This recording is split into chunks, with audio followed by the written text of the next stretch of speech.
దగ్గర 17వ రోజుకు చేరుకున్న ఆపరేషన్ ఖగార్ ఏపీ కేబినెట్ లో కీలక నిర్ణయాలు పార్టీ బలోపేతంపై Telangana BJP focus Satyavedu TDP నేతలతో లోకేష్ సమావేశం అంశాలపై వరంగల్ జిల్లా నుంచి తిరుపతి అమరావతి నుంచి శ్రీనివాస్ హైదరాబాద్ నుంచి నాగేంద్ర చిత్తూరు జిల్లా నుంచి రవివర్మ పూర్తి వివరాలు అందిస్తారు. ముందుగా వరంగల్ కి వెళ్దాం. కర్రెగుట్టపై భీకర కాల్పులు కొనసాగుతున్నాయి. మావోయిస్టుల తూటాలకు పోలీసులు బలయ్యారు.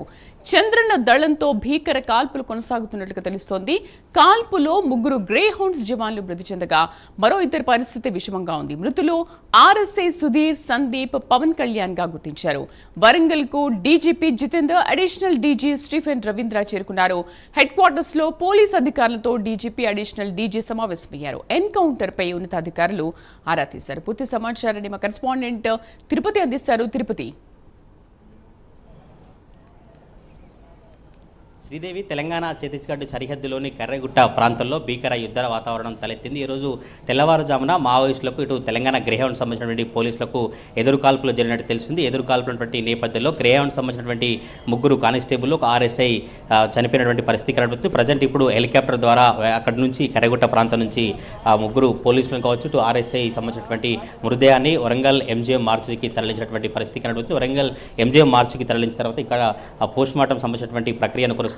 కాసేపట్లోనే ఈ పోస్ట్ మార్టం ప్రక్రియ పూర్తవబోతుంది. పోస్ట్ మార్టం ప్రక్రియ పూర్తయిన తర్వాత కూడా ఈ 3 మృతదేహాలకు సంబంధించి పూర్తిగా పోలీస్ హెడ్ క్వార్టర్స్కు మరి కాసేపట్లోనే మృతదేహాలను చేర్చే అవకాశాన్ని అధికారులు చేసినటువంటి పరిస్థితి కనబడుతుంది. ఇప్పటికే వరంగల్కు DGP Jitender, additional DG Stephen Ravindra చేరుకున్నారు. పోలీసు హెడ్ క్వార్టర్స్లో ఈ ఎన్కౌంటర్ సంబంధించిన వివరాలపై పోలీసు అధికారులతో మాట్లాడి పూర్తి వివరాలను సేకరిస్తున్నటువంటి పరిస్థితి కనబడుతుంది. మనం విజువల్లో చూస్తున్నాం. ఎంజీఎం మార్చురి దగ్గర వరంగల్ పోలీసులు కావచ్చు, ఇటు వెంకటాపురం, వాజేడు సంబంధించినటువంటి పోలీసులు కూడా ఈ గ్రేహౌండ్ సంబంధించినటువంటి పోలీసులు ఎవరైతే మృతి చెందారో వారికి పోస్ట్ మార్టం కొనసాగించినటువంటి పరిస్థితి కనబడుతుంది. మరి కాసేపట్లోనే ఇక్కడి నుంచి గ్రేహౌండ్ సంబంధించినటువంటి పోలీసుల మృతదేహాలను పోలీస్ హెడ్ క్వార్టర్కి తీసుకొచ్చిన తర్వాత అక్కడ డీజీపీ కావచ్చు, అడిషనల్ డీజీ స్టీఫెన్ రవీంద్ర నివాళులు అర్పించనున్నారు. ఆ నివాళులు అర్పించిన తర్వాత ఇక్కడ పోలీస్ సంబంధించిన మృతదేహాలు ఎవరు ఉంటారో వారి కుటుంబ సభ్యులకు మృతదేహాలను అప్పగించేటువంటి అవకాశం కనబడుతుంది. ఇటు మార్చురి దగ్గర కావచ్చు, ఇటు పోలీసు హెడ్ క్వార్టర్స్ దగ్గర పెద్ద ఎత్తున కట్టుదిట్టమైనటువంటి భారీ బదిలీ చేసినటువంటి పరిస్థితి కనబడుతుంది. ఉదయం అంతా కూడా లైన్ మ్యాన్స్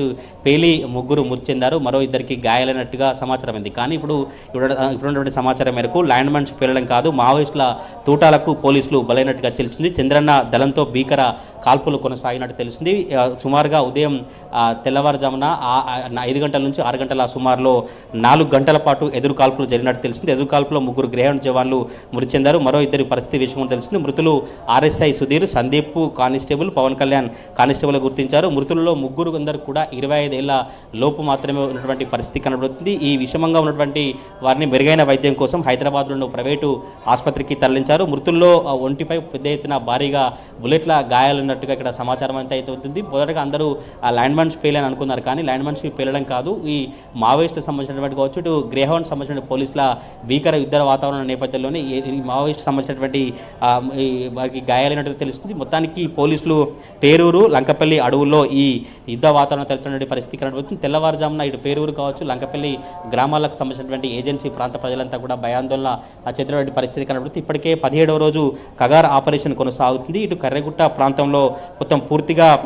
పోలీసులు కూంబింగ్ కొనసాగించినటువంటి పరిస్థితి అయితే కనబడుతుంది. కూంబింగ్ కొనసాగుతున్నటువంటి నేపథ్యంలోనే ల్యాండ్ మైన్స్ను నిర్వీర్యం చేసుకుంటూ కేంద్ర బలగాలు కావచ్చు, ఇటు సిఆర్పీఎఫ్ బలగాలు కావచ్చు, తెలంగాణ గ్రేహౌండ్ సంబంధించిన పోలీసులు అంతా కూడా కర్రెగుట్టను ఆధీనంలో తీసుకునే ప్రయత్నం చేస్తున్నారు. ఇది కర్రెగుట్టకు సంబంధించినటువంటి కూంబింగ్ కొనసాగుతున్నప్పుడు మొదటగా తెలంగాణ పోలీసులకు ఎటువంటి ప్రమేయం లేదని చెప్పినప్పటికీ కూడా నిన్న రాత్రి కానీ ఈరోజు ఉదయమే ఎక్కడైతే లంకపల్లికి రావచ్చు, ఇటు పేరూరు గ్రామానికి సంబంధించినటువంటి శివారు గ్రామం వైపు తెలంగాణ గ్రేహౌండ్స్ పోలీసులు వెళ్ళి కూంబింగ్ కొనసాగిస్తున్నట్టుగా తెలిసినటువంటి పరిస్థితి అయితే కనబడుతుంది. ఇటు వాజేడు, వెంకటాపురం సంబంధించినటువంటి ఏరియాలో కూడా ఆర్మీ హెలికాప్టర్లు పెద్ద ఎత్తున చక్కర్లు కొడుతూ ఏ రోజుకు ఆ రోజుకు భద్రతా దళాలు కావచ్చు, మిగతా ఎవరైతే కూంబింగ్ చేసినటువంటి పోలీసులు ఉన్నారో వారందరికీ ఆహార పదార్థాలను సరఫరా చేసినటువంటి పరిస్థితి కనబడుతుంది. 17వ రోజు ఖగార్ ఆపరేషన్ కొనసాగుతున్న నేపథ్యంలోనే కర్రెగుట్ట కింది భాగంలో వచ్చు, కర్రెగుట్ట మొత్తం చుట్టూ కూడా ఒక యుద్ధ వాతావరణం తలెత్తినట్టు తెలిసింది. గత కొద్ది రోజులుగా మావోయిస్టులు ఏర్పాటు చేసినటువంటి మందు పాత్రలు కావచ్చు, ల్యాండ్ మైన్స్, బీరి సీసాల్లో ఉన్నటువంటి ల్యాండ్ మైన్స్ అన్ని కూడా నిర్వీర్యం చేసుకుంటూ కేంద్ర బలగాలు కూంబింగ్ కొనసాగుతున్నప్పుడు కూడా నిన్న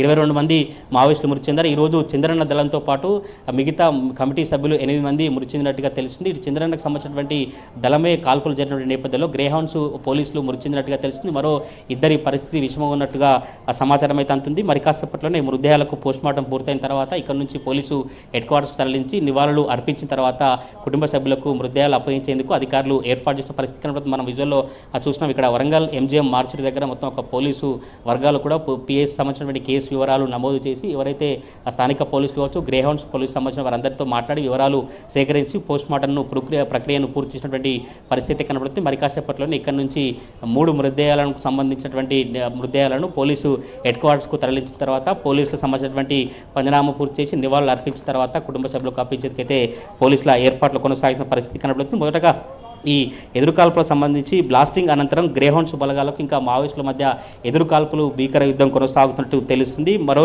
ఇద్దరి పరిస్థితి కూడా విషయంగా ఉన్నట్టు తెలుస్తుంది. అందరూ కూడా రెగ్యులర్ కూమింగ్లో భాగంగానే బాంబు డిస్పోజ్ స్క్వాడ్తో కలిసి గ్రేహౌండ్స్ బలగాలు లోపలికి వెళ్ళినట్టుగా తెలుస్తుంది. మొదటగా ఐజీ చంద్రశేఖర్ రెడ్డి మీడియా సమావేశం ఏర్పాటు చేసినప్పుడు తెలంగాణ పోలీసులకు ఎటువంటి సంబంధం లేదు, కేవలం ఛత్తీస్గఢ్ పోలీసులు కావచ్చు కేంద్ర బలగాలకు సంబంధించిన వారు మాత్రమే ఆపరేషన్ కొనసాగిస్తున్నారు, ఈ ఆపరేషన్కి తెలంగాణ పోలీసులకు ఎటువంటి సంబంధం లేదని చెప్పారు. కానీ ఈ రోజు నుంచి రెగ్యులర్గా వెళ్ళేటువంటి కూమింగ్ నేపథ్యంలో తెలంగాణ గ్రేహౌండ్స్ పోలీసులు అక్కడికి వెళ్ళినట్టుగా తెలిసింది. ఈ నేపథ్యంలో చంద్రన్న దళానికి సంబంధించి ఈ లంకపల్లి గ్రామం ఎక్కడైతే శివారు ప్రాంతం ఉంటుందో అక్కడ తెల్లవారుజామున భీకర యుద్ధ వాతావరణం నేపథ్యంలో ఎదురు కాల్పులు జరిగినటువంటి పరిస్థితి ఉంది. ఈ నేపథ్యంలోనే 3 గ్రేహౌండ్స్ సంబంధించినటువంటి కానిస్టేబుల్ మృతి చెందారు. మరో ఇద్దరి పరిస్థితి విషయం ఉన్నట్టు తెలిసింది. మరో ఇద్దరికి హైదరాబాద్లోని ప్రైవేట్ ఆసుపత్రిలో చికిత్స అయితే కొనసాగుతుంది. మరి కాసేపట్లోనే వరంగల్ MGM మార్చి నుంచి వరంగల్ పోలీస్ కమిషనరేట్కు ఈ మృతదేహాలు తరలిస్తారు. అక్కడ డీజీపీ జితేందర్ కావచ్చు స్టీఫెన్ రవీంద్ర కూడా పోలీసు మృతదేహాలకు నివాళులు అర్పించిన తర్వాత అసలు ఎన్కౌంటర్ జరిగినటువంటి వివరాలతో ఇప్పటికే పోలీసు ఉన్నతాధికారులు కావచ్చు ఇటు ములుగు జిల్లా వెంకటాపురం వాజేడు కావచ్చు CRPF కావచ్చు మిగతా గ్రేహౌండ్స్ పోలీసు బలగాలతో పోలీసు అధికారులు సమావేశమైన పరిస్థితి కనబడుతుంది. మరి కాసేపట్లోనే